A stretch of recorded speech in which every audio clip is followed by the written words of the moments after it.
তো বন্ধুরা, আজকে বাঁকুড়া ডিস্ট্রিক্টের আমরা চলে এসেছি, একেবারে একদম শেষ প্রান্তে চলে এসেছি। তা তোমরা দেখতেই পাচ্ছ, এই জায়গাটার নাম হচ্ছে ক্যানেল পাড়। ক্যানেল পাড় খুবই প্রাচীনতম আর ঘনবস্তি এলাকা, জঙ্গলে চারপাশটা পুরো জঙ্গল আছে। এই পাশটা দেখতে পাচ্ছেন। আমার ক্যামেরা পজিশনকে এদিকটা দেখাতে বলবো, এদিকটা ক্যামেরাটা নিয়ে আসুন, এদিকে জলগুলো দেখান। এখানে একটা নদী আছে, সম্ভবত আমি নদীটার নাম জানি না, তা দেখতে পাচ্ছে। তা এইভাবে খুবই বলতে পারছি। তা আজকের ব্লগিংগুলো করছি আমরা। এখান থেকে আবার দুর্গাপুর যাব। দুর্গাপুরে আমাদের কিছু ওখানে আউটডোর কাজ আছে, তা আমরা বেশ কিছু ব্লগিং করতে যাচ্ছি এভাবে বিভিন্নভাবে। তোমরা অবশ্যই আমাদের বলবে আমাদের কাজগুলো কেমন হচ্ছে, আর তোমরা কেমন কি দেখতে চাইছো সেইগুলো কমেন্টে বললে আমরা তোমাদের রিকোয়েস্ট অবশ্যই রাখবো। এইভাবে কাজগুলো সুন্দরভাবে গঠিতভাবে কাজগুলো করলে নিশ্চয়ই ভালো হবে। আর আমি এই দিকটা পরিদর্শন দিকটা একটু বলবো। এখন আমার ব্যাক সাইডে এদিকে আসুন, ক্যামেরাটা নিয়ে আমার পজিশনটা দেখাবে। আসুন এদিকে ব্যাকগ্রাউন্ডটা, আসুন ক্যামেরাটা পজিশনটা বলবো।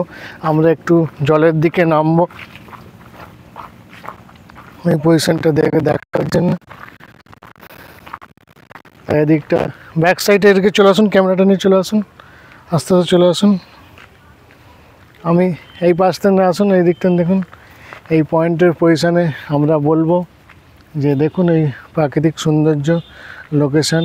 আর এদিকটা দেখান ক্যামেরার পজিশানটা, এদিকটা করে দেখিয়ে দিন, খুব জলস্রোতে। আর এইভাবে কাজগুলো আপনারা করুন মনলি, আমি তো খুবই ভালো লাগছে। আর এই দিকটা আমি একটু ক্যামেরা পজিশানটা দেখাতে বলবো আমাদেরকে।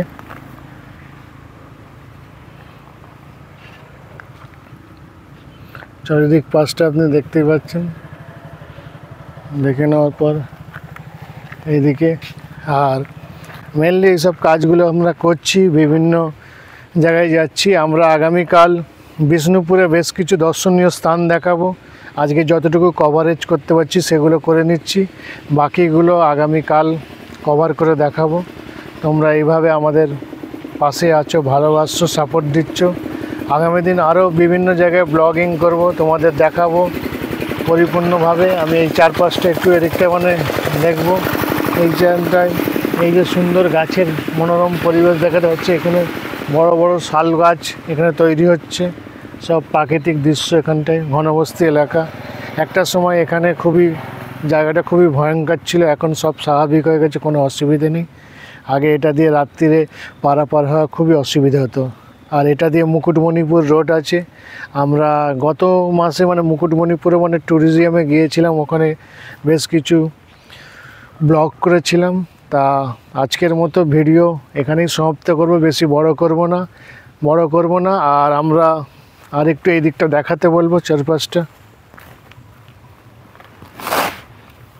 তা ভিডিওটি আজকে এখানেই আমরা সমাপ্ত করছি। তা সকলে ভালো থাকবেন, সুস্থ থাকবেন।